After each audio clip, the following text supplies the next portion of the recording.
어번이라는 도시가 어떤 도시일까 궁금해서 이렇게 찾아봤습니다. 그리고 우리가 살고 있는 이 지역에 우리가 맡아야 될 사명들을 어떻게 감당하고 우리 교회에게 주시는 특별한 사명이 무엇일까? 한국의 도시의 지명들도 다 이유들이 있죠. 전주 같은 경우에도 완전한 도시 이런 의미를 가지고 있고, 어쨌든 이 어번의 어원이 무엇일까? 유래가 무엇일까? 여러분 알고 계십니까? 어번을 찾아보니까 이 어번이라는 단어 자체는 라틴어 알부스라는 단어에서 왔더라고요. 하얗다는 뜻입니다. 하얀 빛, 밝고 빛나는 이런 의미를 가지고 있습니다. 근데 실제적으로 도시의 지명은 1836년에 조지아에서 이곳으로 처음 이제 정착한 감리교인, 우리가 감리교인이지 않습니까? 감리교인인 존 제이 하퍼라는 사람이 아일랜드 시인의 시집 중에 평원 위에 가장 아름다운 마을, 여기에 스위티 어번이라는 단어가 등장한다고 합니다. 그 단어를, 그 식구를 좋아해서 이 사람이 이곳의 이름을 어번이라고 지었다고 합니다. 처음 하셨죠? 아무리 오래 살아도 연구하지 않고 찾지 않으면 알 수가 없습니다. 그러면서 저에게 다가온 단어가 빛이라는 단어예요. 하얗다, 빛. 오늘 말씀을 보게 되니까 예수님께서는 우리에게 이렇게 선언하십니다. 너희는 세상의 빛이다. 그래서 그 말씀을 가지고 우리가 어번교회가 이 지역에서 어떤 사명을 감당할 수 있을까? 제가 찾은 대답이 오늘 본문의 말씀이고, 또한 이 말씀의 제목이기도 합니다. 어둠을 몰아내고 빛으로 채워가는 교회. 그래서 말씀을 나눔으로 세상을 빛으로 채워가는 교회가 됐으면 좋겠다. 앞으로 몇 번에 걸쳐서 우리 교회가 이 땅 위에서 또 이 지역에서 맡겨진 어떤 사람들을 어떻게 감당할까 같이 고민하면서 기도하면서 말씀을 나눌 것입니다.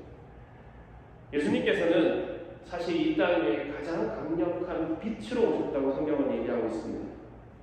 예수님께서는 이 죄와 죽음의 어둠을 몰아내기 위해서 이 땅에 빛으로 오셨습니다. 요한복음 1장 4절부터 5절에 보니까 그 안에 생명이 있었으니 이 생명은 사람들의 빛이라. 빛이 어둠의 빛이 되 어둠이 깨닫지 못하더라. 사실 어둠이 깨닫지 못한다는 말은 인정하지 않는다는 말일 뿐이지, 빛이 비치면은, 특별히 강력한 빛이 비치면은 어둠은 사라지게 되어 있습니다. 사실 우리 안에도 어둠이 있습니다. 미움, 다툼, 시기, 또 방탕. 무엇보다 우리는 하나님을 마음에 두기 싫어한다. 성경은 그렇게 얘기합니다. 그것이 바로 우리의 가장 큰 죄이죠. 이런 우리 안에 있는 어둠들, 또 이 세상도 어둠으로 가득합니다. 불의, 거짓, 또 전쟁, 절망. 이 가득한 이 어둠들 어떻게 몰아낼 수 있을까요? 우리는 어떤 사건들을 만나고 문제를 만날 때마다 우리가 얼마나 무기력하다는 사실을 체감할 때가 있습니다. 그러나 분명한 것은 우리가 몰아내는 것이 아니라 세상에 빛으로 오신 예수 그리스도를 통해서 그 어둠들을 몰아내는 것이죠. 여러분들 집안에 청소한 적이 있으십니까? 다들 청소하시죠? 제가 미국에 가서 참 이상한 것 중에 하나가 다들 창문을 안 열더라고요. 그래서 창문을 열려고 했더니 먼지가 엄청나게 쌓여있는 거, 집들마다. 열면 무슨 문제가 생기는 것 같아요. 왜 안 열까? 이유는 모르겠어요. 창문을 열면 우선 밖에서 뭐가 들어와서 그런지. 그런데 청소를 하다 보면 이제 창문을 열어야 될 때가 있지 않습니까? 보이지 않는 먼지들이 집 앞 곳에 있습니다. 그러나 창문을 열고 밖에서 빛이 쫙 비치면은 그 보이지 않는 먼지들이 얼마나 많은지 우리는 알 수 있게 되는 것이죠. 청소를 해보신 분들은 다 공감하실 것입니다. 어둠 속에서는 보이지 않는 더러운 것들이 빛이 비치면은 먼지 하나도 사실 그 빛 가운데 보이지 않습니까? 예수 그리스도의 빛이 우리 안에 비치게 되면은 우리 안에 죄들이 보이기 시작합니다. 내가 얼마나 죄인이라는 사실을 깨닫기 시작합니다. 그게 바로 우리의 믿음의 시작인 것이죠. 그리고 이 죄를 우리 스스로 해결할 수 없다는 사실. 내가 아무리 깨끗하게 하려고 하더라도 그 죄를 우리가 해결할 수 없는. 그리고 이 죄는 결국은 사망은 죽음이고 심판이라는 사실을 깨닫는 순간에 우리는 예수 그리스도를 필요로 하기 시작합니다. 그때 바로 변화가 시작되는 것이죠. 이 땅에 예수님은 세상의 빛으로 오셨습니다. 그리고 이 빛에는 아주 강력한 세 가지 특징이 있습니다. 하나님 받는 빛이니까 그 빛이 우리에게 주시는 그 특징이 예수님의 역사와 닮아 있습니다. 빛에는 첫 번째는 가시광선이 있습니다. 그러니까 눈에 보이는 이 모든 빛들은 이 가시광선이죠. 일곱 색 무지개가 이렇게 펼쳐지는 그 일곱 색이 하나로 보이게 되면 흰빛이 되는 것이죠. 예수님께서는 사실은 하나님과 동등된 자리에 있으셨던 분인데 성경을 보게 되면 이 땅 위에 눈에 보이는 사람의 모습으로 이 땅에 오셨다고 말씀하십니다. 왜 이 땅에 오셨을까요? 우리가 육신의 몸을 입고 있는 우리가 이 세상 속에서 어떻게 살아야 될지를 직접 보여주신 것이죠. 우리가 가야 될 길이고 진리이고 생명이 무엇인지를 예수님께서 보여주신 것입니다. 우리는 바라보는 대상을 닮아가게 되어 있습니다. 참 신기하게 그 자녀들은 부모를 닮아갑니다. 아무리 닮기를 원하지 않더라도 부모가 하는 행동 하나하나, 모습 하나하나가 그 아이들이 보고 배우는 것이죠. 그래서 우리가 집안에서 어디에서든지 하고 있는 행동들을 조심해야 되는 이유가 바로 그것이 아이들에게 그대로 전달되기 때문입니다. 신앙적으로도 사랑을 바라보지 않고 예수님을 바라보는 사람들은 자연스럽게 예수님을 닮아가게 되어 있습니다. 우리가 세상을 쫓아가고 세상을 바라보면 우리는 세상을 닮아갑니다. 그러나 눈을 감고 기도하며 예배를 드리고 하나님의 말씀을 읽으면 하나님의 성품 예수 그리스도를 닮아가는 것이죠. 또한 빛에는 자외선이라는 것이 있습니다. 보이진 않지만 이 자외선 때문에 강력한 변화들이 일어나는 것이죠. 자외선은 눈에 보이지 않지만 물질들을 강력하게 변화시킵니다. 성경을 보면은 예수님을 만나는 사람들은 변화가 되게 되어 있습니다. 베드로는 물고기를 낚는 어부였습니다. 예수님을 만난 다음에 사람을 낚는 어부가 되었습니다. 사도 바울은 예수님을 핍박하는 사람이었습니다. 그 성공을 향해 달려가는 청년이었습니다. 근데 예수님을 만난 다음에 그의 삶은 영혼을 구하는, 사람을 전도하는 사람이 되었습니다. 지금 여러분들은 예수님을 만난 다음에 어떻게 변화되고 있으십니까? 느껴지지가 않으십니까? 제가 좋아하는 단어 중에 하나가 신화보루라는 단어가 있습니다. 제가 기억나는 옛날에 담배 이름에도 이게 있었던 것 같아요. 아마 한국에서 기억나시는 분들은 신화보루. 이게 무슨 뜻일까요?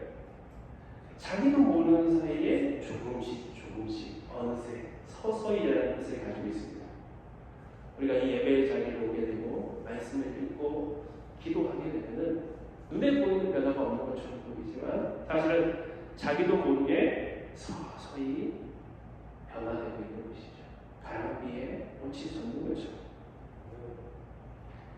또한 빛에는 적외선이 있습니다. 열이죠. 제가 미국에 와서 특별히 아라바마 쪽에 몽고메리 쪽에 이렇게 살면서 느끼는 것이 태양이 이렇게 뜨겁구나. 정말 뜨겁구나. 그늘만 봐도 살겠다 이런 생각을 하게 됩니다.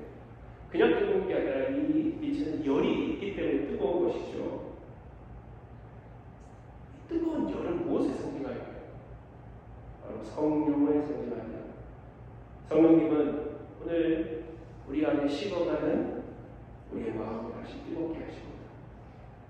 왜 우리가 예배를 드려야 됩니까? 이 예배는 성령님이 역사하는 시간. 성령은 언제 역사하실까요? 성경을 보니까 성령은 말씀 가운데 역사하신다고 했습니다.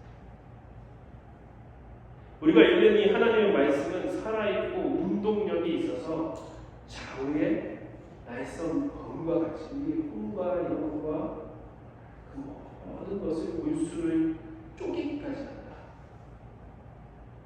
여러분들 뭔가 자를 때 이렇게 손을 이렇게 베어본 적이 있으십니까? 아프죠? 하나님 말씀이 우리 안에 들어오면은 우리의 죄들이 드러나고 그것을 찌르시기 때문에 아프기 시작합니다. 그때 변화가 시작되는 것이죠. 성령은 기도 가운데 역사하신다고 했어요. 성경을 보면은 사람들이 모여서 마가의 나라에서 기도할 때 성령이 임했습니다. 그래서 우리 교회도 기도의 시간을 더 많이 가지려고 노력해요. 물론 교회가 가지고 있는 환경적인 또 여러분들이 가지고 있는 삶의 여러 가지 제한적인 조건들이 있지만 우리가 새벽에 모여서 토요일날 새벽이라든지 어쨌든 모일 수 있는 시간들 더 이렇게 모이면서 기도의 시간 또 각자의 삶 가운데 우리가 기도의 시간들을 누려가는 것이죠. 그리고 무엇보다 성령은 찬양 가운데 임하신다고 얘기했습니다. 이 모든 것들이 어디에 다 포함되어 있습니까? 예배 가운데 포함되어 있습니다. 그래서 이 예배는 바로 성령이 역사하는 시간인 것이죠. 그런데 예수님께서는 자신이 이 땅에 어둠을 물리치는 세상의 빛으로 오셨다 이렇게 얘기하시고 끝난 것이 아니라 오늘 우리에게도 이렇게 말씀하십니다. 너희도 세상의 빛이다. 예수님께서는 우리에게 너희는 세상의 빛이 될 것이라고 말씀하지 않으셨습니다. 선언을 해버리신 것입니다. 너희는 세상의 빛이다. 근데 사실 우리는 스스로 빛을 내는 존재는 아닙니다. 예수님의 빛을 전하는 것이죠. 거울과 같은 역할을 하는 것이죠.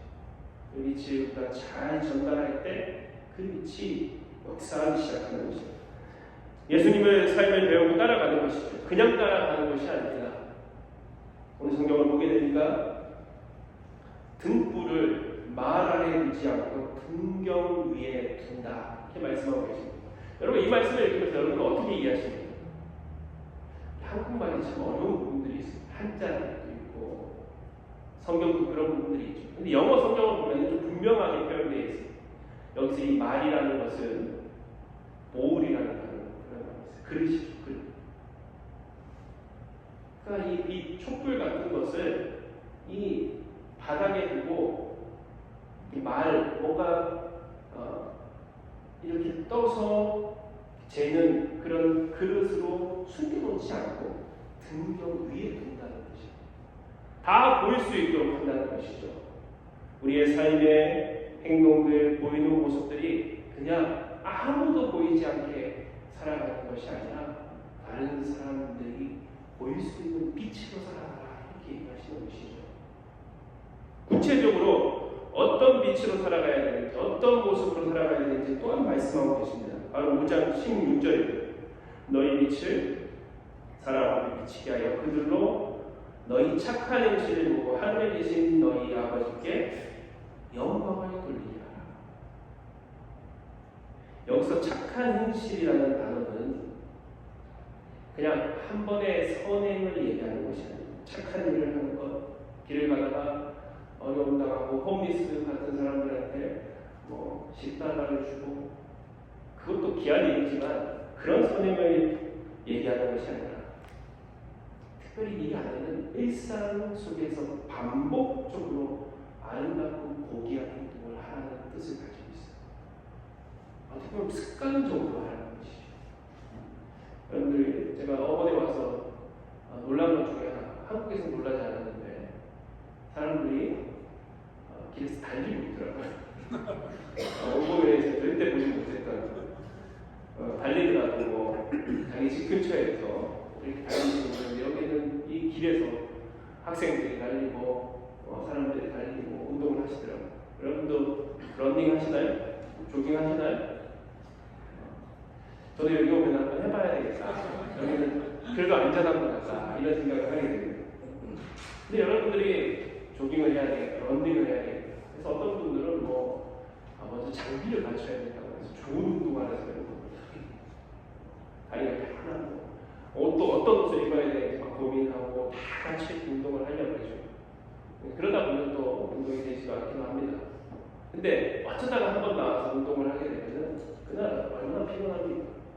그거는 운동이 되는 것이 아니라 사실은 노동과 같이 몸이 받아들이는 것이죠. 근데 그것이 계속 반복되기 시작하면은 우리 몸이 습관적으로 그리고 그것을 내 몸에서 받아들이면서 몸이 좋아지기 시작합니다.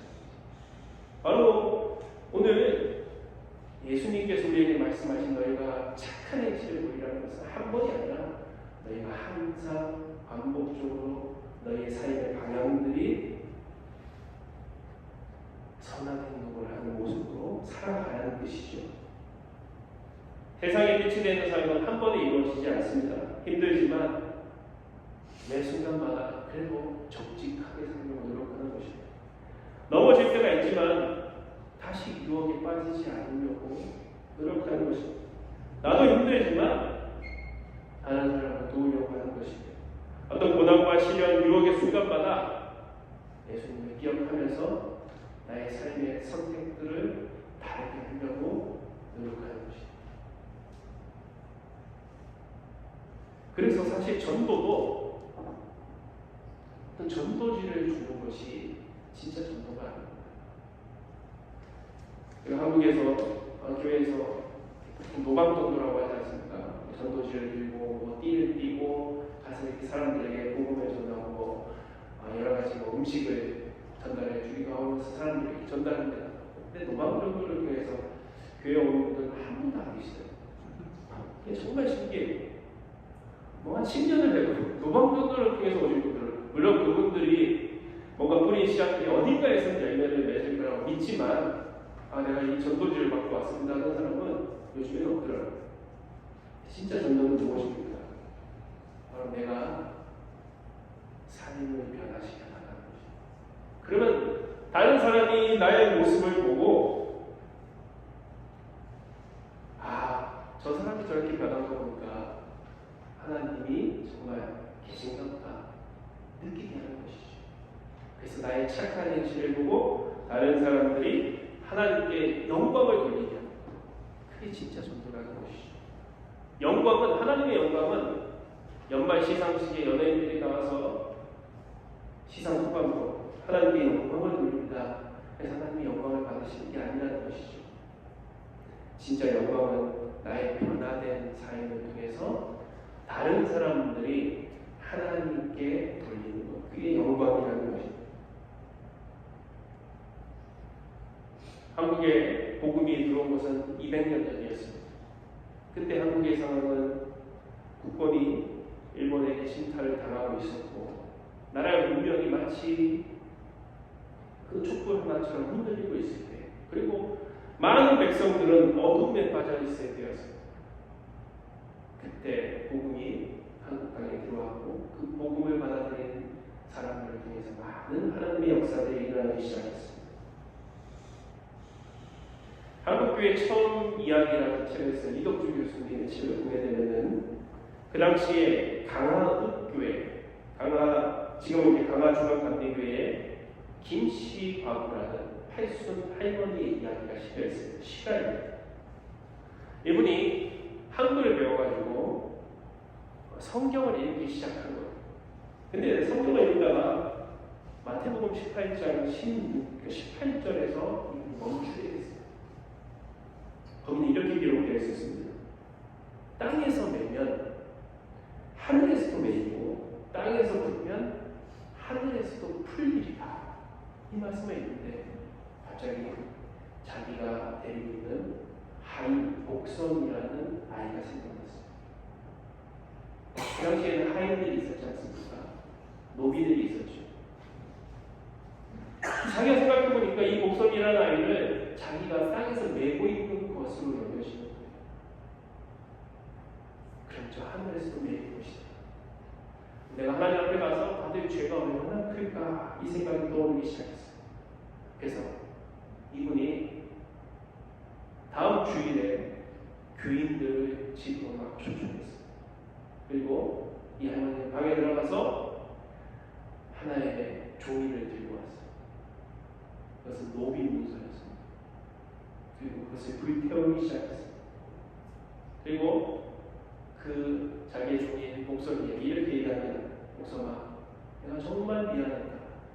내가 하나님의 말씀을 읽다 보니까 이 땅에서 내가 너를 메고 있었다. 너를 속박하고 있었다. 그래서 내가 이제 죄를 회개하고 너를 자유롭게 도와주려고 한다. 그리고 여기에 있는 모든 사람들이 바로 죄인입니다. 이렇게 얘기합니다. 당연히 그 당시에는 모인 사람들이 깜짝 놀랄 일이었죠. 그리고 이 목사님도 그 얘기를 듣고 놀랐을 뿐만 아니라 눈물을 흘리면서 자기는 떠나지 않겠다고 얘기를 했다고. 그리고 그 할머니는 이 목소리를 양념 받아들입니다. 이게 그냥 있는 이야기가 아니라 진짜 실화였어요. 강화 중앙교회에 가면 그 얘기가 있고 그 책에 기록되어 있습니다. 그리고 그것을 지켜봤던 사람들은 어땠을까요? 그 사람들이 그 할머니가 변하는 모습을 통해서 이 강화교회에 있던 그 마음에 있던 사람들이, 많은 사람들이 교회에 다니기 시작했습니다. 여러분들, 이 강화도는 한국에서도 가장 기독교 인구의 비율이 높은 곳입니다. 요즘 통계는 없지만 2015년 통계를 보니까 33% 정도, 보통 한국에 지금은 많이 떨어질 수 있는데 한 15% 정도가 교인의 비율인데, 이 강화도는 평균보다 거의 2배 정도 기독교 인구의 비율을 가지고 있는 곳이 됐습니다. 말이 아닌 삶이 빛이 되어 정말 다른 사람들에게 구원한 것이고, 그것을 통해서, 그 착한 행실을 통해서 많은 사람들이 하나님께 영광을 돌리는 것이, 이게 바로 세상의 빛이 되는 모습이지 않습니까? 여러분, 세상은 점점 어두워지는 것 같습니다. 그리고 우리의 빛은 약한 것 같습니다. 이 빛으로는 우리 안에 있는 어둠도 몰아내지 못할 뿐만 아니라 이 세상의 어둠도 몰아내지 못할 것 같은 마음이 듭니다.